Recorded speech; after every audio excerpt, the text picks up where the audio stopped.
오늘 이 시간에는 임마누엘이라고 하는 제목을 가지고 좀 말씀을 드리려고 준비를 했습니다. 임마누엘이 뭐죠? 하나님이 우리와 함께 계시다. God with us. 하나님이 우리와 함께 계시다 그 뜻입니다. 이 이사야 7장을 보면 7장 1절 2절에 유다 왕 아하스 때 아람 왕 르신과 이스라엘 왕 베가가 올라와서 예루살렘을 침공했다. 때 유다 왕 아하스와 백성의 마음이 삼림이 바람에 흔들림같이 흔들렸다고 했어요. 이 아람 왕 르신과 그 이스라엘 왕, 북쪽 이스라엘 왕 베가가 왕이 연합을 해서 유다 나라를 쳐들어온 거예요. 근데 유다 나라 때 왕은 아하스 왕입니다. 아하스 왕. 그때 이 아하스 왕과 백성들의 마음이 얼마나 떨려서 뭐라 그랬어요? 삼림이 바람에 흔들림같이 흔들렸다. 뭐 다 두려웠죠. 정말 무서웠습니다. 이 아하스 왕은 하나님을 신뢰하지 않았어요.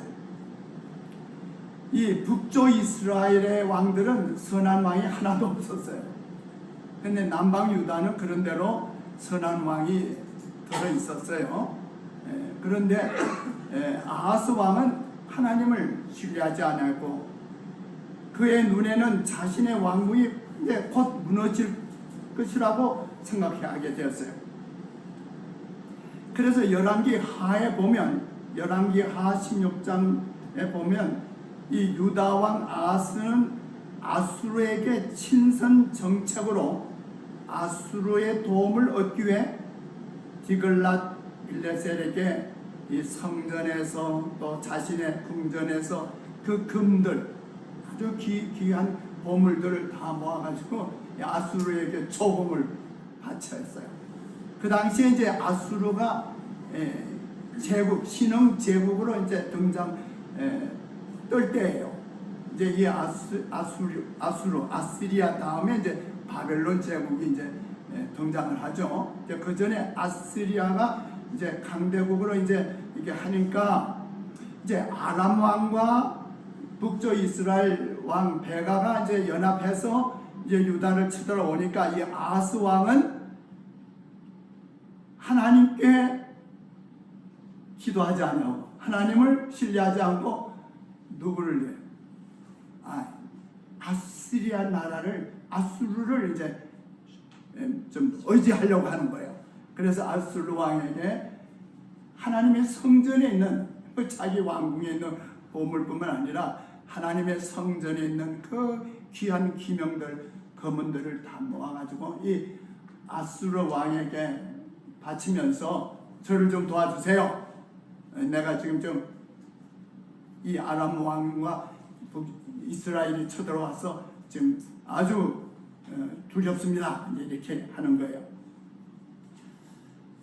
그때 이제 이사야 7장 3절에 보면 때 여호와께서 이사야에게 이르시되 너와 내 아들 스알 야숲은 아하스 왕을 만나라.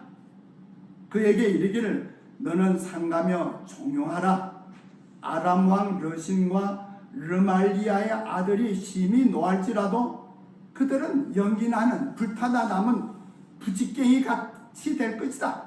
그래서 그들은 아무것도 아니니까 두려워하지 말고 낙심하지 말라. 이걸 누가 전했다고요? 누가?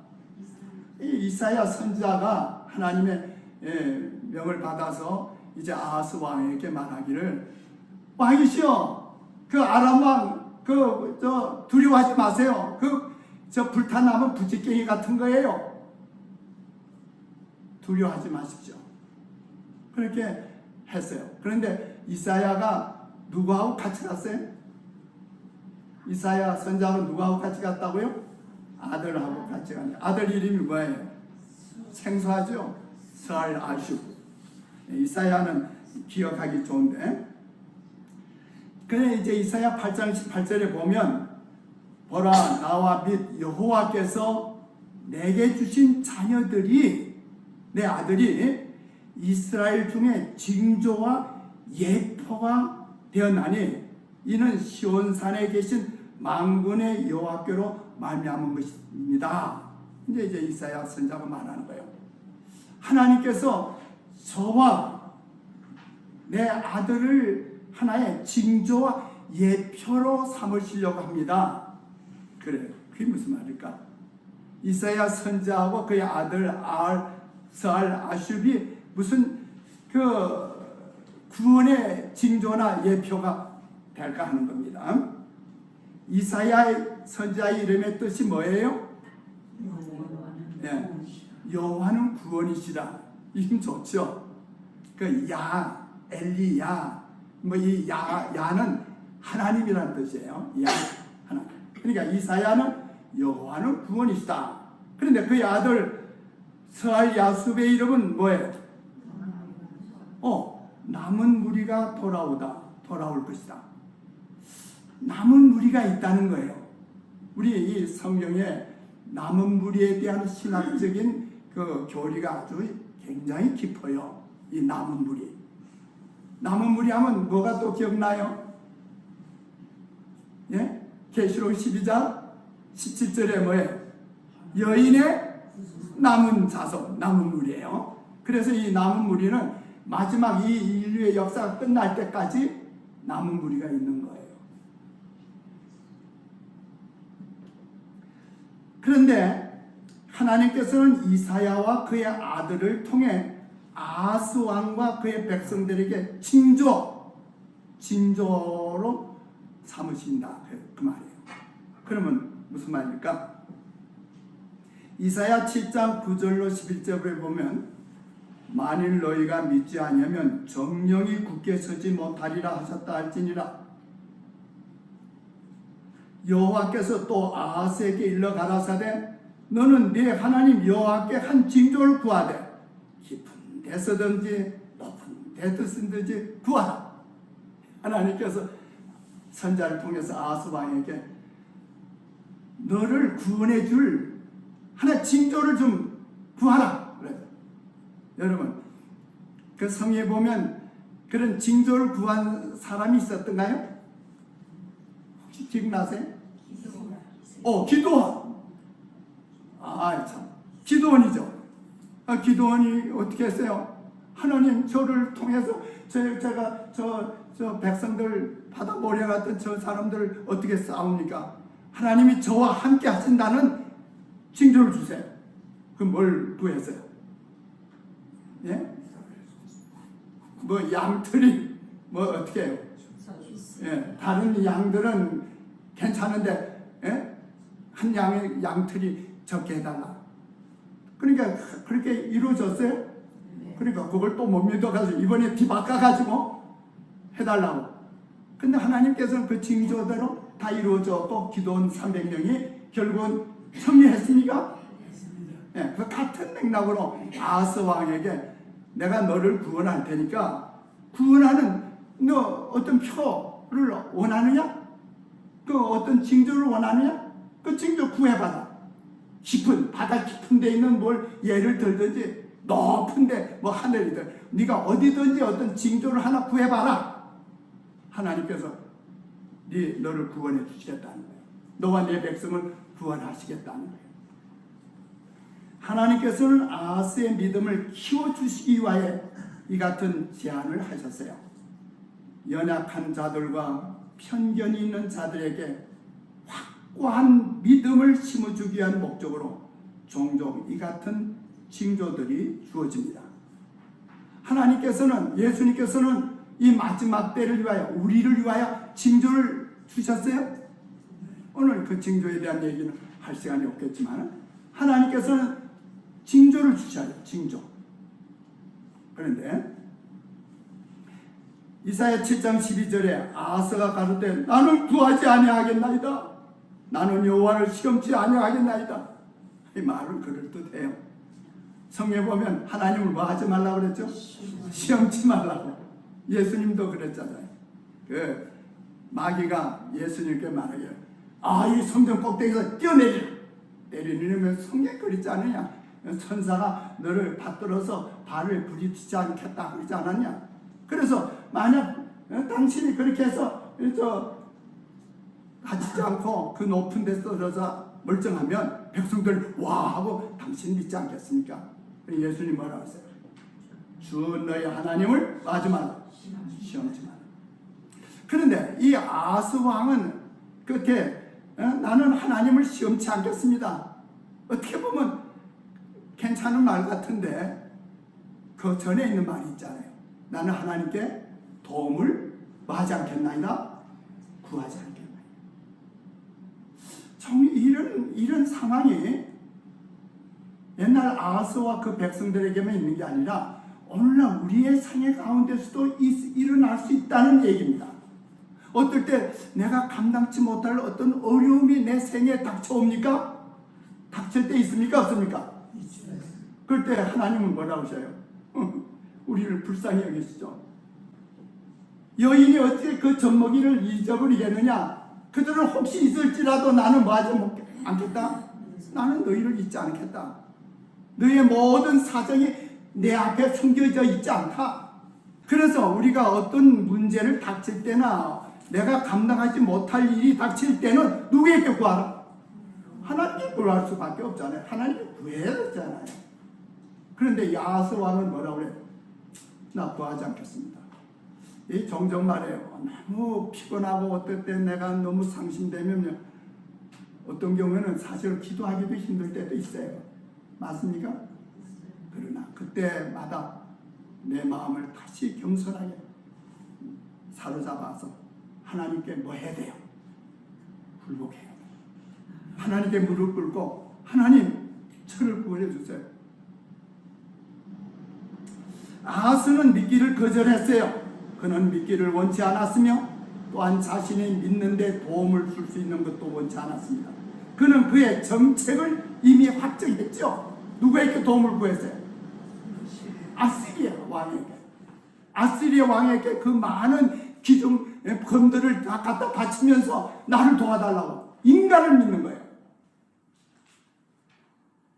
세상을 믿어요. 혈육을 믿어요. 시편에 또 보면 방백을 의지하지 말라. 도울 힘이 없는 인간에게 의지하지 말라. 그런데 우리는 종종 눈에 가시적으로 내 눈에 보이는 것에만 급급하다 보니까 하나님께 대한 믿음이 약해질 수 있죠. 아하스가 하나님의 보증의 말씀을 믿지 않았고 그는 여전히 두려워하고 있었어요. 그는 무엇이든 그에게 자신의 정책을 바꾸도록 영향을 미칠 수 있는 것에 대해 두려워했어요. 그가 얻고 싶은 도움은 하나님이 아닌 누구였어요? 아하스였어요. 아하스는 하나님과는 어떤 일도 함께 하지 않기로 결심했고 또한 이 같은 사실을 명백히 드러냈어요. 노골적으로 나 하나님께 도움 구하지 않겠습니다. 제가 저 아시리아가 강대국이 아닙니까? 저 사람들이 우리를 도울 거예요.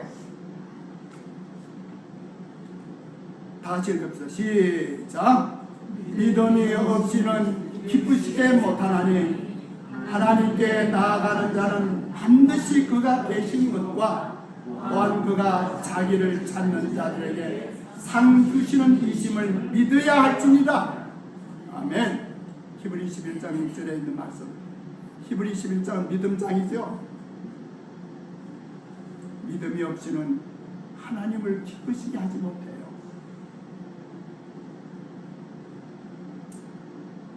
이제 오늘 본문의 말씀을 봅니다. 이사야 7장 14절에 그러므로 주께서 친히 징조로 너에게 주실 것이라.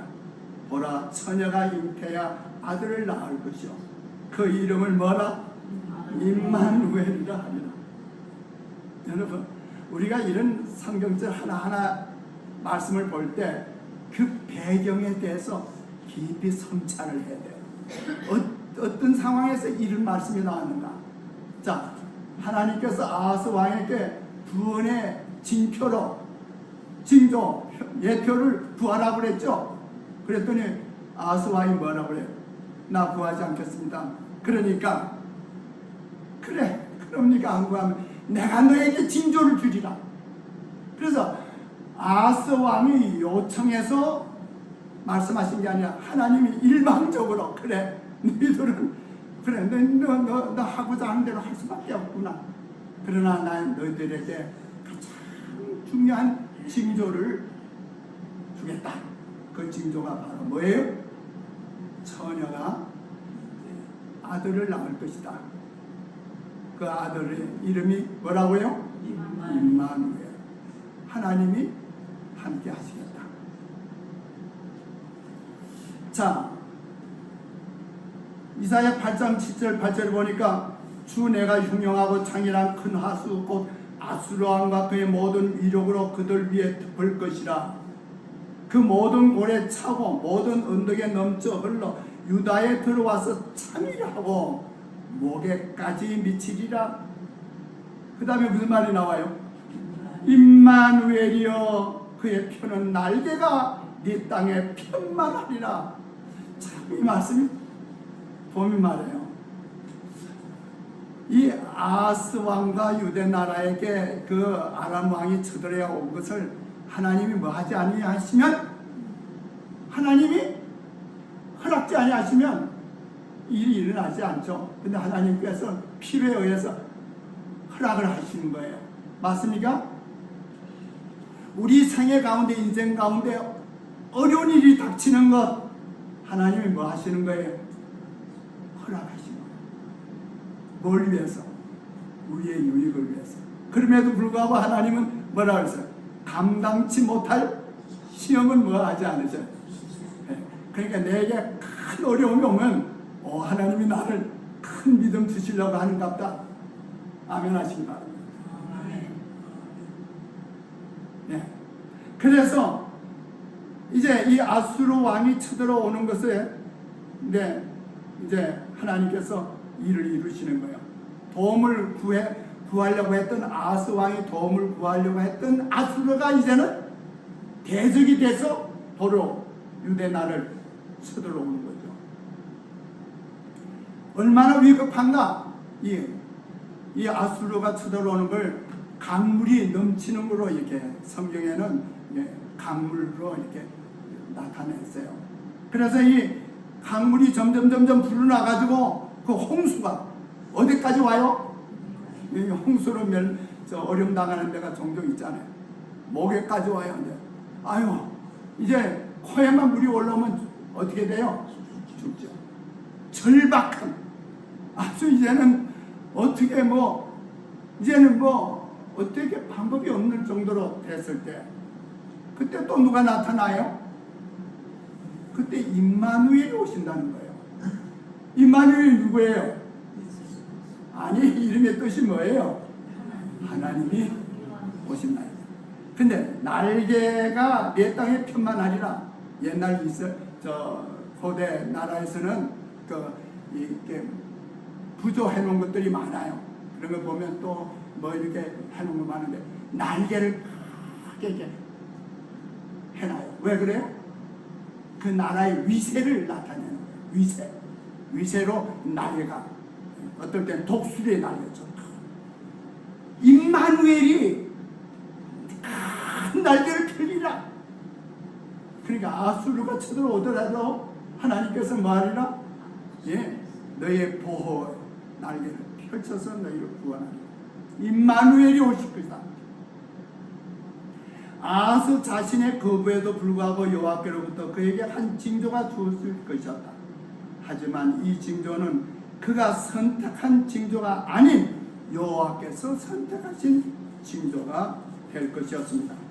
하나님께서는 앞으로 다가올 위기 때에도 여전히 자신들의 신실함을 유지하며 살아갈 사람들에게 용기를 주기 위해 그가 그들과 함께 하실 것임을 보증하는 말씀을 주시는 것을 적절한 것으로 여기셨다. 자, 이사야가 누구하고 같이 왔다고 그랬어요? 그의 아들 아살, 예, 그 아들 아슈바하고 같이 왔는데 그 아들의 이름의 뜻이 뭐라고요? 남은 무리. 그래, 이사야는 하나님의 구원이시다는 뜻이지만 그 아들은 남은 무리에 대한 말. 그러면 하나님의 구원이 멸망하는 유대 나라에서 누구에게는 남은 무리가 있을 것이다. 그 남은 무리는 구원받아요. 마지막 이 세상이 멸망한다 할지라도 하나님이 구원하실 누가 있어요? 남은 무리가 있어요. 항상 남은 무리가 있어요. 이사야의 뜻이 하나님은 구원이시다. 서할 야숲의 이름은 남은 무리가 돌아오리라, 구원받으리라. 이 아수르의 침공시에 한 남은 무리가 구원받게 될 것을 하나님께서는 징조로 말씀하신 거예요. 자, 다시 우리 한번 읽읍시다. 시작. 그러므로 주께서 친히 징조로 너희에게 주실 것이라. 보라, 처녀가 잉태한 아들을 낳을 것이요 그 이름을 임마누엘이라. 자, 여러분, 우리가 이 말씀을, 이 예언의 말씀을 보면서 우리는 언제를 생각하죠? 이게 언제 이루어진 말씀이에요? 예수님이 초림하신 것으로 이 말씀을 인용하잖아요.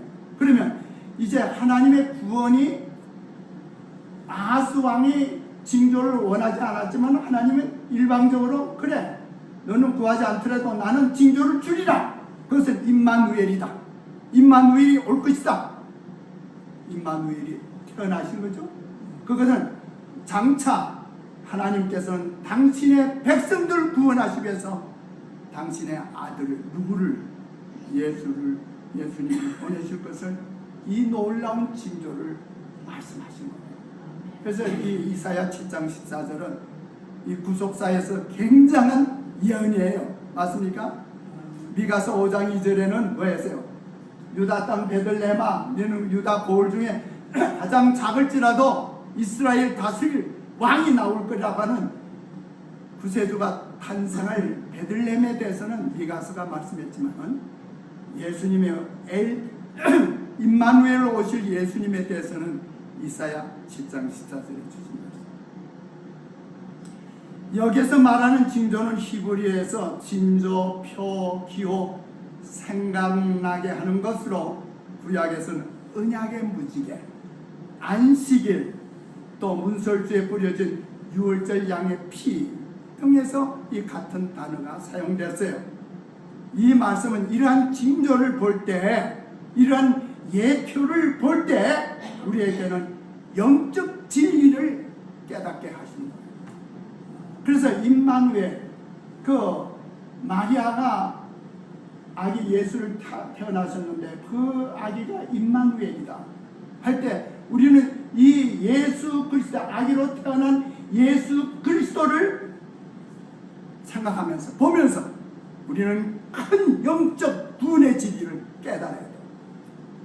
뭐 크리스마스 때 가서 뭐 이렇게 노래 몇 마디 부르는 정도의 아니에요. 이 아기 예수가 임마누엘로 이 땅에 태어나신 것은 놀라운 구원의 역사예요. 크리스마스 때만 아니라 1년 내내 찬양하고 노래해야 할 주제예요.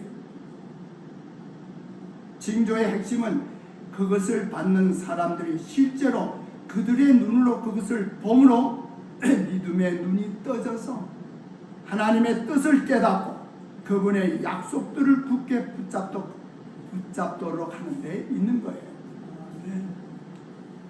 다시 마태복음 1장 23절, 보라, 처녀가 잉태의 아들을 낳을 것이요 그 이름은 임마누엘이라 하리라 하셨으니 이를 번역한 적 하나님이 우리와 함께 계시다. 그래서 오늘 말씀의 주제는 하나님이 우리와 함께 계시다. 하나님이 빅터밸리 교회에 함께 하시다. 하나님이 한만선 장로님과 함께 하신다. 왜 아멘 안 하세요? 그것이 웃기만 해.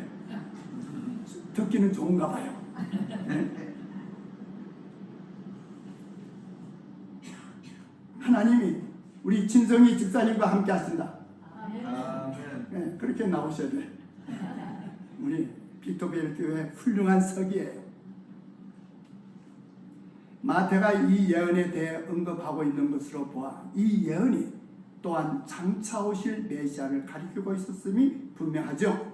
임마누엘이 문자적으로 우리와 함께 계시는 하나님이 우리와 함께 계신다는 의미인데, 이는 우리의 원수들에게서 건져내신다는 얘기입니다. 이제 좀 얘기를 좀 더 합시다. 유다가 북방 왕국과 함께 멸망하지 않을 것임을 가리키는 여호와가 유다를 구원하시라는 뜻이에요.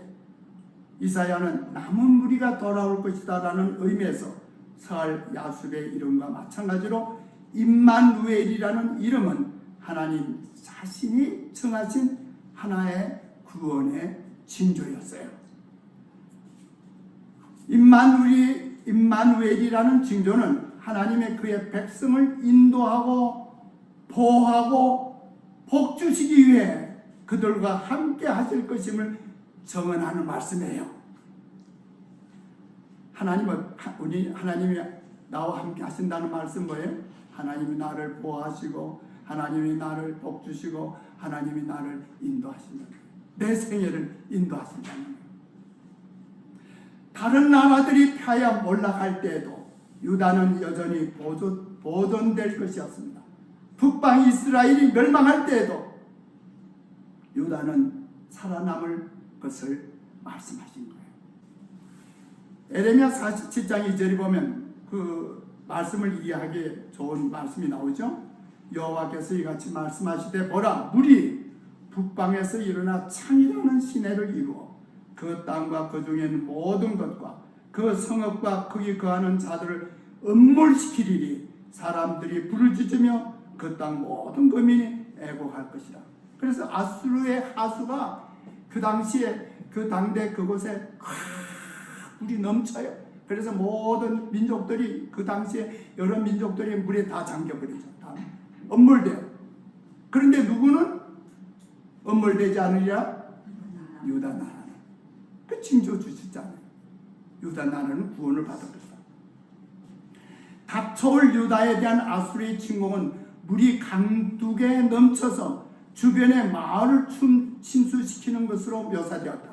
이 물들은 먼저 이스라엘 나라를 삼키고 후에 유다에 들어와 창일하게 될 것이다. 홍수의 범위가 점점 증가해서 마침내 유다의 목에까지 미치게 될 것이었습니다. 근데 이제 보십시다. 역대하 32장에 보면 아수르 왕 누가 와요? 예. 아수르 왕 사네립이 유다를 침공해 와요. 도움을 구하려고 했던 아수르가 도리어 이제 원수 나라가 나라가 돼가지고 유다를 침공하여 그 나라를 멸하려고 왔을 때 아스의 아들이 누구예요? 예, 이제 우리가 조금 전에 본 그 하나님을 불신하고 하나님을 의지하지 않았던 아스 왕에게 히스기야라고 하는 유대 나라의 가장 선한 왕이 누구예요? 예, 유대 나라의 가장 선한 왕이 히스기야잖아요. 그 아스 왕에게 이런 히스기야 왕 같은 왕이 태어난 거예요. 그래서 히스기야는 임마누엘과 관련된 이사야의 말에서 확신과 용기의 근원을 찾아냈어요. 그러니까 그 아버지 아하스는 이사야 선지자의 말을 청종하지 않았죠. 뭐라 했어요? 여호와를 청종하라. 그 선지자를 뭐하라? 신뢰하라. 그리하면 형통하리라 말씀하시지 않았어요? 그런데 그 아들 히스기야는 이사야 선지자의 말을 기억하는 거예요. 사실은 어떨 때는요, 같은 설교를 듣고도 어떤 사람은 아하스와 같은 태도를 가질 수 있고 어떤 사람은 히스기야와 같은 신앙의 태도를 가질 수 있어요.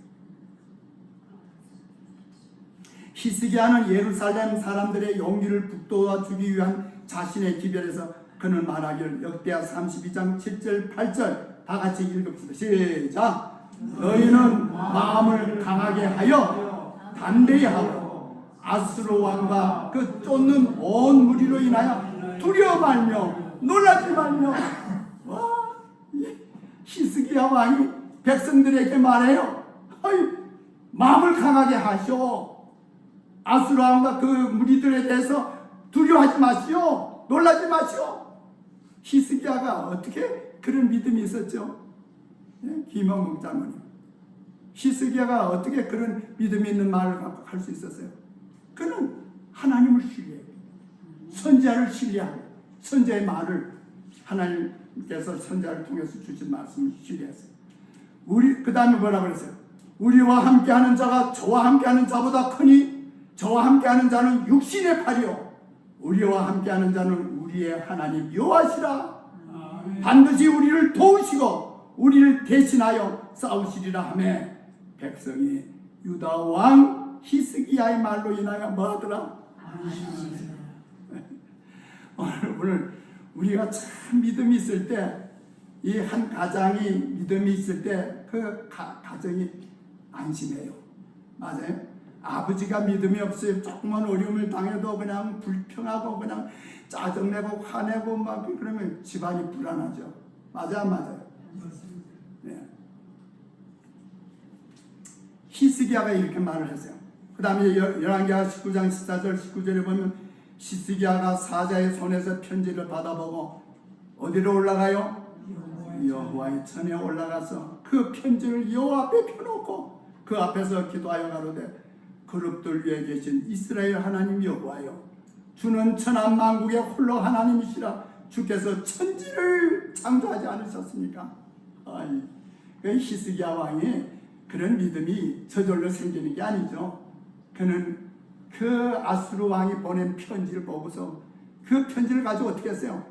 아하스 왕 같으면 그냥 벌벌벌 떨고 있을 텐데 그걸 들고 어디로 가요? 하나님의 성전에 가서 하나님 앞에 서는 하나님, 봐요, 이 아수르가 이렇게 쳐들어왔어요. 우리는 우리 아무 힘도 없습니다. 하나님은 없는 데서 있게 하시고 약한 자를 강하게 하시지 않습니까? 하나님 도와주세요. 그렇게 기도했대요. 여호와여 귀를 기울여 들으소서. 여호와여 눈을 떠서 보시옵소서. 사내립이 사신 하나님을 비방하여 보낸 말을 들으시옵소서. 이 같은 믿음을 누구도 한번 행사했죠? 누가 앞에서? 다윗이, 소년 다윗이 누가 앞에서? 블레셋 골리앗 그인 앞에서 이 말을 했죠. 같은 말을 하죠. 저 비방하는 하나님을 어디 감히 할례받지 못한 저 인간들이 하나님을 비방합니까? 이 다윗이, 소년 다윗이 그런 믿음 가졌죠. 우리 하나님 여호와의 청건대 이제 우리를 그 손에서 구원하옵소서. 그리하시면 천한 만국이 주 여호와는 홀로 하나님이신 줄 알리다. 이 일이 있었다며. 그래서 왕하 19장 25절을 보면 이 밤에 여호와의 사자가, 여호와의 천사의 무리도 아니에요, 한 천사가 내려와서 아수르 진에서 군사 몇 명을 18만 5천을 친지라. 아침에 일어나 보니 다 뭐였더라? 다 송장이었더라. 한 천사가 내려와서 그냥 싹 원수들을 미하죠. 여러분, 이 말씀이 하나의 유대 나라에서 일어난 역사적으로만 볼 게 아니라 이 말씀이 오늘 우리에게 적용돼야 돼요. 자, 다 같이 읽읍시다. 시작. 용이 여자에게 분노하여 돌아가서 그 여자의 남은 자손 곧 하나님의 계명을 지키며 예수의 정글을 가진 자들로 더불어 싸우려고 바다 모래 위에 섰더라. 이제 우리 앞에는 아수르가 쳐들어오는 게 아니라 바벨론이 쳐들어오는 게 아니라 누가 쳐들어와요? 마귀가, 용이 누구를 향해서? 남은 자손, 하나님의 계명을 지키며 예수의 정보를 가진 자가 누구예요? 아니, 빅토벨리 교회 아니에요. 그렇죠. 그래서 제가 이 주보에 뭐 다른 말로 안 놓고 뭐예요? 제7일 안식일 예수 재림교회 빅토벨리 교회라고. 우리의 이름 속에 이 우리의 신앙이 다 들어있는 거예요. 하나님의 계명을 지키며 예수 믿음을 가진 자. 마귀가 이제 마지막 싸움의 대상이 누구예요? 바로 아수르의 싸움의 대상이 유대 나라인 것처럼 마지막 때 이 사단의 무리가 마지막으로 대항해서 싸울 무리가 하나님의 계명을 지키며 예수의 믿음을 지키고 있는 제7일 안식일 예수 재림교회. 우리가 대단한 무리입니다. 그럼에도 불구하고 우리는 남은 무리예요. 남은 무리예요. 소수의 무리라는 거예요. 하나님은 적은 무리여 두려워하지 말라 그러지 않았어요. 이 소수의 무리지만 하나님은 우리를 통해서 당신의 구원의 역사를 이루십니다. 아하스 왕의 불신앙에도 불구하고 하나님께서는 친히 일방적으로 징조를 주심으로 구원의 경륜을 계속해서 진행하고 계십니다. 특히 본 징조가 메시아 탄생 예고와 관련된 예언의 말씀임을 감안할 때 하나님의 구속의 경륜은 인간의 불순종과 타락에도 불구하고 당신께서 태초에 계획하신 바대로 진행시키고 계십니다. 아무리 이 세상이 다 멸망으로 치달아간다 할지라도 하나님은 당신의 신실한 소수의 남은 무리를 가지고 계십니다. 당신의 구원의 역사는 이 임마누엘이라는 거대한 구원의 역사를 하나님은 계속 이루어가십니다. 예수님께서 그랬죠. 내가 세상 끝날까지 너희와 항상 God with us. 하나님은 마지막 때까지, 이 세상 끝날 때까지 우리와 함께 하십니다. 이제 영원한 시대로부터 주 예수 그리스도는 아버지와 일치셨고 하나님의 형상으로 하나님께서 친히 육신을 쓰실 땅에 오셨습니다. 예수 그리스도는 죄로 어두워진 이 세상에 하나님의 사랑의 빛을 드러내시려고 곧 우리와 함께 계시는 하나님이 되시려고 오셨습니다. 그의 이름은 임마누엘이십니다. 하나님의 아들이 인성으로 가시고 영광의 왕께서 생활하시고 고생하시고 돌아가신 이 땅에서 그가 만물을 새롭게 하실 때 하나님의 장막이 사람들과 함께 있을 것입니다.